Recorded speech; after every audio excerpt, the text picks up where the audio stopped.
Hey, you're listening to The Bible Guys, a podcast where a couple of friends talk about the Bible in fun and practical ways. Welcome back, listeners. We're so glad that you joined us today. He's Chris, I'm Jeff. We're the Bible Guys, and we're talking about how Jesus calms the storm. Jesus calming the storm, which, by the way, is amazing. It's going to be fantastic. But first, we have an incredibly important news article that we need to bring. You know, we are committed to bringing only the best news to our listeners. Yes, just the very best. The finest, and the finest news organization we know of is the Babylon Bee. Yes. Right, which is But pure by the way, satire. every time we read this, I always say, like, I love this humor because it's so sophisticated, and it's a satire article. Right. And so the title is "The Best Questions to Ask Your Husband While He's Watching a Football Game." Yes, because that's the best part of football is when we're being interrupted to answer questions. I said to you earlier, I said, I'm pretty sure the answer is none. Yeah. Right? Well, I think this could be really helpful. Yeah. It says, it's that time of year again, wives of sports ball fans. It's time for your husbands to break out their football jerseys and for you to constantly ask them millions of important questions while the game is on. To help you prepare, the Babylon Bee is here with a handy list of questions to ask your husband during a football game. Yeah. So I believe we have 10 very meaningful questions. Yeah. You want to just go every other one? Yeah, go ahead. Okay. The first question, ladies, that's most important to ask your husband is, which one is Michael Jordan? It's important to keep your eye on the real playmakers. Question number 2, how many home runs do they need to get a double bogey? He'll be impressed that you know these terms. Number 3 is, honey, can you help me renovate the kitchen real quick? You've waited long enough. Right. That's actually pretty typical, isn't it? Yeah. Number 4, which team are we rooting for? Remember, he doesn't choose based on colors. Yeah, do we like the blue ones or the green ones? Right, exactly. Yeah. Number 6, would you love me if I were a roly-poly? And be sure to watch his face closely for any hint of hesitation. Number 7, why does that Prescott guy keep throwing the ball to the other team? Is that bad? Should he be doing that? Which, by the way, I had Dak Prescott. Oh, yeah? I got rid of him.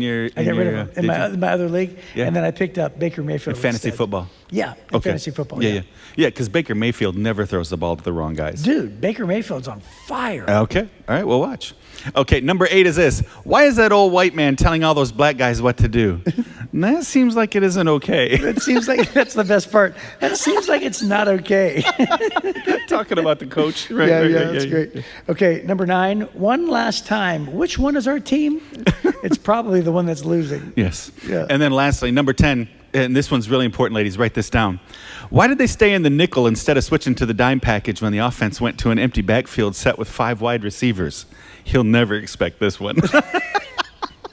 You're all set, it says. Now you can have some meaningful conversation with your husband right smack in the middle of the game that he's been wanting to watch all year long. Don't worry, he'll be thrilled. That's really funny. True. That's true. Right there, man. That's really helpful stuff. Yes, I believe that all ladies should go back and re-listen to this and write those down. Right, and we are not sponsored by the Babylon Bee, but we think you should pay close attention to babylonbee.com. And bless you, Chris. Ooh, thank you very much. Wow. He does. Yeah. So you've already sneezed this morning, so the yawns are coming. Yeah, of course. That's what's coming. Well, believe it or not, I haven't yawned yet. You know why? Because we're not really in low lighting. I know, it's kind of bright light in here. Yeah, it's kind of bright light in here. But the other podcast, whenever there's low lighting, I yawn. Yeah, it's coming. It'll happen. So babylonbee.com has the best satire on the internet, I think. So that's really you good. guys want to check it out. And Babylon Bee, you guys should be sponsoring our show. Here we go. So we're talking about Jesus calms the storm. And you know how we have been going in parallel. So parallel meaning we're looking at all the passages in the Gospels that tell the same stories at the same time, right? And so Matthew chapter 8 is where we're starting, but it also is found in Matthew chapter 4 and in Luke chapter 8. And so it's one of the benefits of being able to read in parallel like that is to look for what are the variances, what are the differences, because each of the Gospels gives a different element to the story. So it really helps make it deeper and richer. Here we go. Matthew chapter 8, verse 23. It says, "Then Jesus got into the boat and started across the lake with his disciples, and suddenly a fierce storm struck the lake with the waves breaking into the boat. but Jesus was sleeping. The disciples went and woke him up, shouting, "Lord, save us, we're going to drown." And Jesus responded, "Why are you afraid? You have so little faith." And then he got up and rebuked the wind and the waves, and suddenly there was a great calm. And the disciples were amazed. "Who is this man?" they asked. And even the winds and waves obey him. Mark chapter 4, he tells it this way. He says, "As evening came, Jesus said to his disciples, 'Let's cross to the other side of the lake.' And so they took Jesus in the boat and started out, leaving the crowds behind, although other boats followed. And soon a fierce storm came up. High waves were breaking into the boat and it began to fill with water. Jesus was sleeping at the back of the boat with his head on a cushion. Disciples woke him up, shouting, "Teacher, don't you care that we're going to drown?" When Jesus woke up, he rebuked the wind and said to the waves, "Silence, be still." Suddenly the wind stopped and there was a great calm. And then he asked them, "Why were you afraid? Do you still have no faith?" The disciples were absolutely terrified. "Who is this man?" they asked each other. "Even the wind and waves obey him." And then in Luke chapter 8, verse 22, it says, "One day Jesus says to his disciples, 'Let's cross to the other side of the lake.' And so they got into a boat and started out. As they sailed across, Jesus settled down for a nap, but soon a fierce storm came down on the lake, and the boat was filling with water, and they were in real danger. The disciples went and woke him up, shouting, "Master, Master, we're going to drown." When Jesus woke up, he rebuked the wind and raging waves. Suddenly the storm stopped, and all was calm. And then he asked them, "Where is your faith?" The disciples were terrified and amazed. "Who is this man?" they asked each other. "When he gives the command, even the wind and waves obey him." I love this story. It's one of my favorite stories. Yeah, it really is. Excuse me, for me too. And the reason why, I think, is because there's so much application here. So this incident that happens is totally applicable for our lives because it's a picture of who God is and the scenarios that we find ourselves in. Because even though that we're not with Jesus physically traveling across a lake, there are scenarios in our lives where we lack faith, and what we forget is the very first thing about this story, as Mark 4 and Luke 8 include, is that Jesus says it's his intention to go to the other side. Yeah. Right? He's like, "Let's go, and we're going to go to the other side." And so there's a promise given. It sort of, in my mind, represents the intention of God for our lives. Now, of course, this isn't a promise. He doesn't say, I promise you we're going to hit the other side. But what it is, that's an intention that is given for the people. And God has intentions for our lives, and we call those promises. And so it's one of those things where I remember seeing a message one time where it was actually back when I was living in Atlanta, Georgia. I'd taken a group of college students, and the pastor was preaching on this passage, and he said, "You know what I would have loved to have seen?" He says, right in the middle of all the panic, one of the disciples go, "Wait a minute, didn't Jesus say we're going to make it to the other side?" Yeah, he did. Didn't he say other side? Let me check with you. Other side? Did he say other side? Other side? He said we're going to the other side. He's like, "Well, I'm just going to stop panicking because Jesus said we're going to the other side." And then one guy says, "But our boat is going down." And he goes, "Well, maybe Jesus knows a shortcut."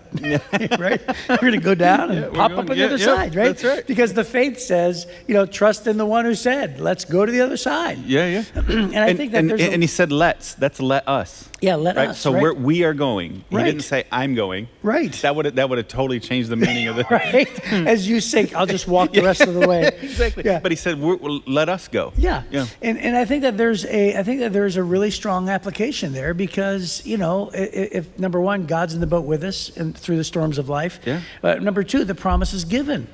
And so, pick your storm, pick your circumstance, and then the other application. Well, I don't want to preach the whole thing, but what's one thing that stands out to you? Go ahead, man. I was into it. Well, the other thing is that these are expert fishermen. Yeah. They know their business. Yeah.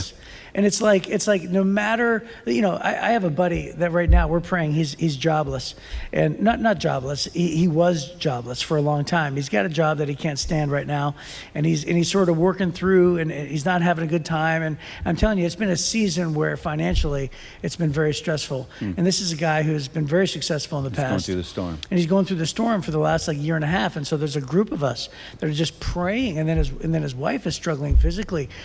She has so much pain and all these kind of things.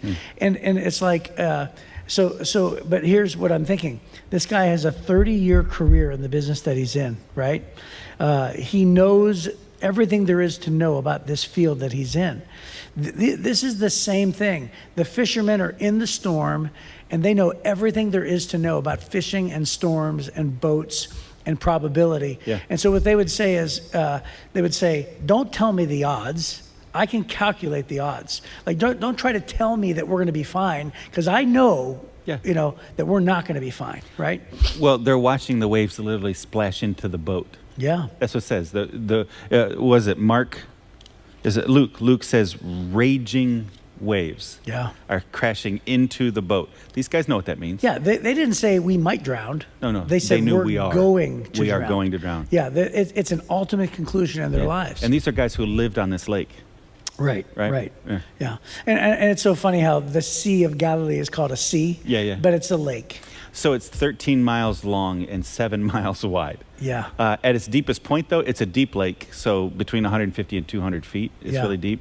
But you've been there too. It's 680 feet below sea level. So it sits in a deep hole in the ground, and then the lake is at the bottom of that, right?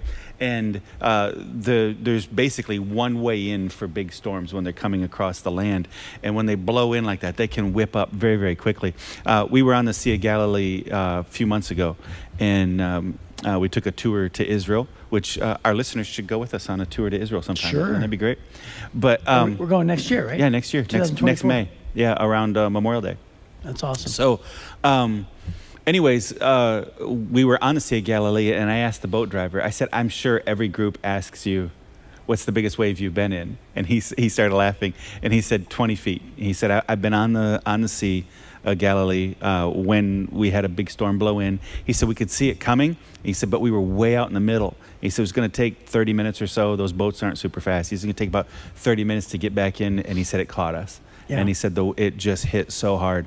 He said he's been in a couple of really big storms, but the biggest one, he said the waves were 20 feet tall. Yeah. So think about that these guys are pros. They've lived on this lake. Josephus said, one of the ancient historians said that at any given time there'd be 300 boats on the water of the Sea of Galilee back then because of the fishing industry. And so these people knew it. They knew it. And when these guys came and said, we're going to die, they're not exaggerating. It was raging waves flooding the boat. And what I love about it is Jesus is sleeping. Yeah. How cool is that? Right? So you're asking, is Jesus worried about your storm? Right. No. He's not worried. His head's on a pillow and he's napping. That's what he said. He's not ignoring them. He just knows we're going to the other side. Yeah. Well, I remember one time a good friend of mine who, by the way, I was his mentor and at the time. And I remember there was a scenario where I was like, man, I can't figure out what to do financially, and it was something with our church and the camp that we were going to. He was with me doing this camp with kids and things, and excuse me, wow. And I remember he made a comment to me, and it's always stuck with me. Here it is, like 25 years later, and he says, "Chris, God is not on the throne saying, 'Oh no.' Oh no, what's going to happen?" He's not on the throne saying, "I can't figure this out. I don't know what to do." And he goes, and I just immediately thought to myself, he's right. Yeah. Like I'm surprised. God's not up there wringing his hands going. No, I'm surprised and I'm worried, but God's not, right? Right. And whatever's going to happen is going to happen. Let's just give it to him. Yeah. So, I shared this way back before our podcast was called The Bible Guys on HC Daily. Is way back then we talked about the hot air rising and the cool air coming down. Yeah. If you actually took a look at the Sea of Galilee, it is as if the creator of the universe designed the Sea of Galilee to immediately go from completely calm to raging storms. Right. And I'm talking like it is a formula. It's like a washing machine. You remember those old volcanoes that we used to build as kids? Yeah. We poured the baking soda and the vinegar. That's what God did. He decided to build the Sea of Galilee and put ridges all around it. And the mountain ridges surround the Sea of Galilee so that if there are winds, they just sort of swirl around like a tunnel because there's mountain ranges on every side surrounding the Sea of Galilee. With the tallest mountain in the whole region, Mount Hermon, being covered in snow. Right. So it's cold air Yeah. spilling off of that from the very beginning, Yeah, all the time. So what happens is that's in like modern day Lebanon, Yeah. right? And that's 13,000 feet above sea level, Right. Right. And so all the cold air comes down from that and hits the Sea of Galilee.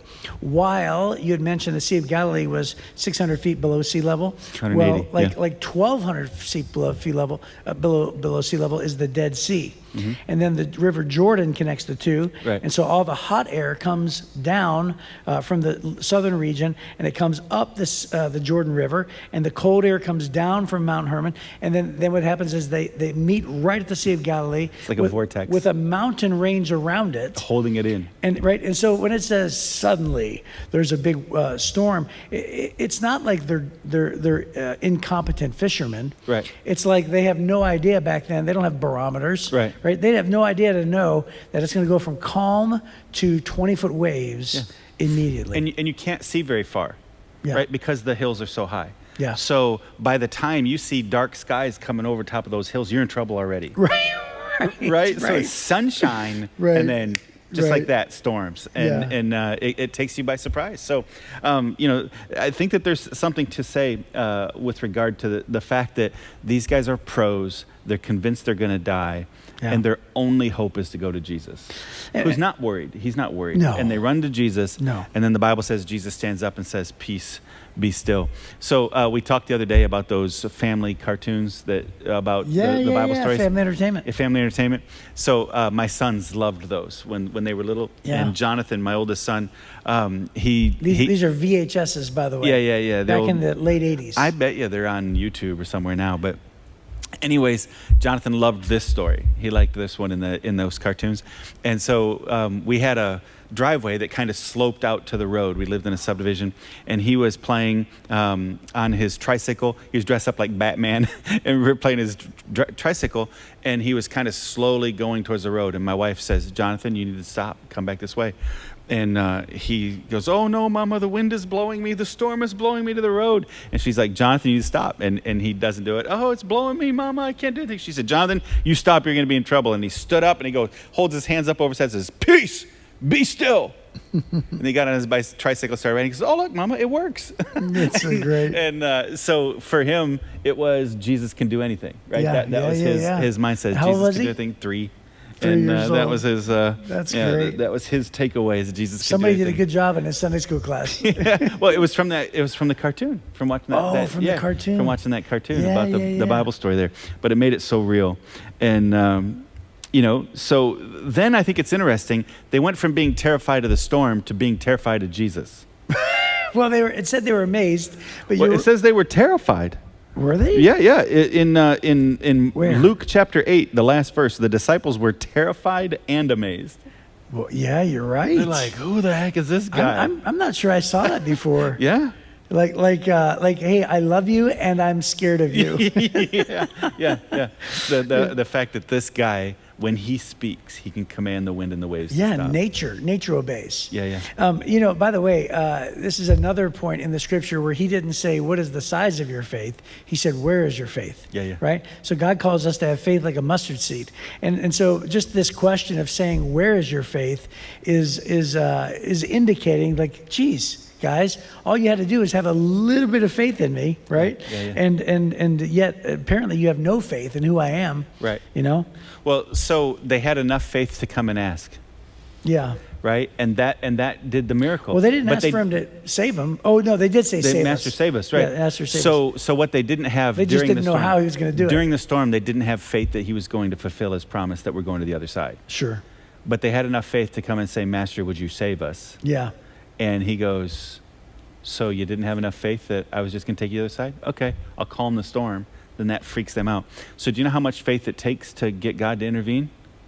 Enough faith to ask.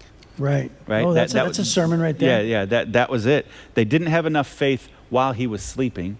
They look over at Jesus, and I think this is one of those moments when they finally begin to figure out who he is. Because they look over at Jesus, he's sleeping. The pros are all bailing water and rowing as hard as they can. Yeah. And he's sleeping, and they didn't have enough faith that when he said, "Let's go to the other side," that we were going to the other side. Right. They didn't have enough faith for that. But they did have enough faith to go and say, "Master, we're about to die. Right. And that was enough for me by to the go, way, all right. I've tried it on my own. Yeah. I've done everything I can do. To the point to where I might as well come to you, right? Yeah. And by the way, one last thing, and that is Mark 4, because it's Matthew 8, Luke 8, Mark 4. Mark 4 is the only one that actually includes where Jesus actually asked them, do you still have no faith? Yeah, that's right. So the other ones record, do you have no faith? Where is your faith? But again, he must have probably had a conversation, and Mark was the one that heard that word still, right? And so still indicates I have come through for you in the past. And that's a whole nother sermon. Just that one word's a whole nother sermon, because we actually depend upon God. We remember the great works of a long time ago. You know what it reminds me of is Psalm chapter 77, where David, the first 10 verses of Psalm 77 says, I am just at the worst part of my life. God has forgotten me. He's decided to not be merciful. And then it says in verse number 11, but I remember your deeds of long ago. And he says, you're the one that delivered your people out of Egypt. You're the one that did X, Y, and Z. And then he says, what God is greater than our God? And there's a shift in the verse that says, hey, I don't understand the circumstances that are right in front of me, but I trust in the one who has worked in the past. Right. Because you're faithful. Yeah. And that's what that word still implies. Yep. Yeah. I think that along those same lines, as we wrap up, Jesus never promised them that they wouldn't go through the storm. Right. Right? That's good. And he doesn't promise them that he was going to treat their boat any different than the other 300 boats on the water. He didn't promise that. He just promised we're going to get through this. And they should have had faith in that. Yeah. And so I don't know that God's promising in your life that he's going to stop the storm you're in. But Jesus does promise he's going to get you all the way through the storm. Right? That's great. And you can have trust in that. So, and he'll be with you. It just takes a little bit of faith to trust him that he will get you all the way through this storm. Yeah, and he's in the boat with you. That's right. Well, that's a great place to end. And we'll see you next time on The Bible Guys.